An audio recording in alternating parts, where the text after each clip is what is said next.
સુસ્વાગતમ મિત્રો.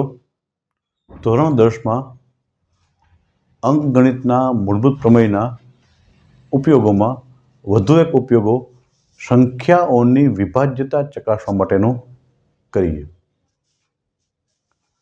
આજનો પ્રશ્ન છે, સમજાવો કે 7 × 11 × 13 + 13 અને 7 × 6 × 5 × 4 × 3 × 2 × 1 + 5 આ બંને સંખ્યાઓ એ શા માટે વિભાજ્ય સંખ્યાઓ છે?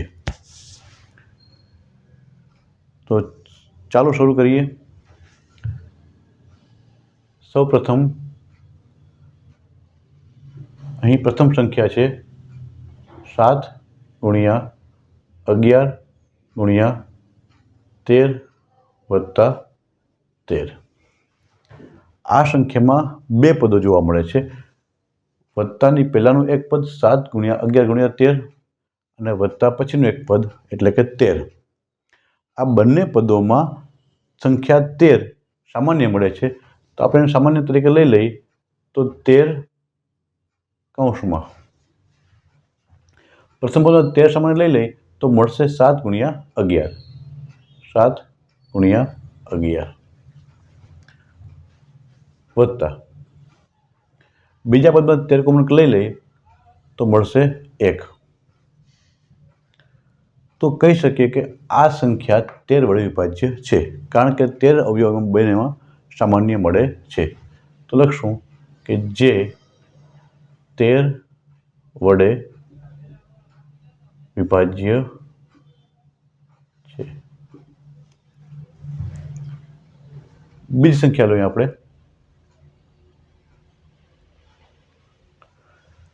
બીજી સંખ્યા છે 7 × 6 × 5 × 4 × 3 × 2 × 1 વત્તા 5. આ સંખ્યામાં બે પદ મળે છે, પ્લસ વત્તાની પહેલાં એક પદ 7 × 6 × 5 × 4 × 3 × 2 × 1 અને વત્તા પછીનું પદ એટલે કે 5. બંનેમાં 5 સામાન્ય લઈ શકીએ છીએ, તો 5ને સામાન્ય લઈએ આપણે તો સંખ્યા મળશે 7 × 6 × 4 × 3 × 2 × 1 અને અહીંથી 5 કોમન લઈએ તો મળશે 5 × 5 વત્તા 1. આ સંખ્યામાં 5 સામાન્ય મળવાથી આ સંખ્યાને આપેલ સંખ્યાને 5 વડે વિભાજ્ય કહી શકીએ. તો લખશું કે જે 5 વડે વિભાજ્ય છે. આમ આપણે કહી શકીએ કે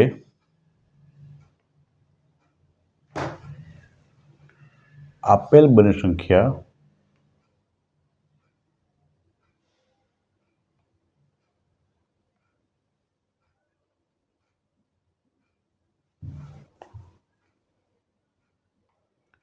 વિભાજ્ય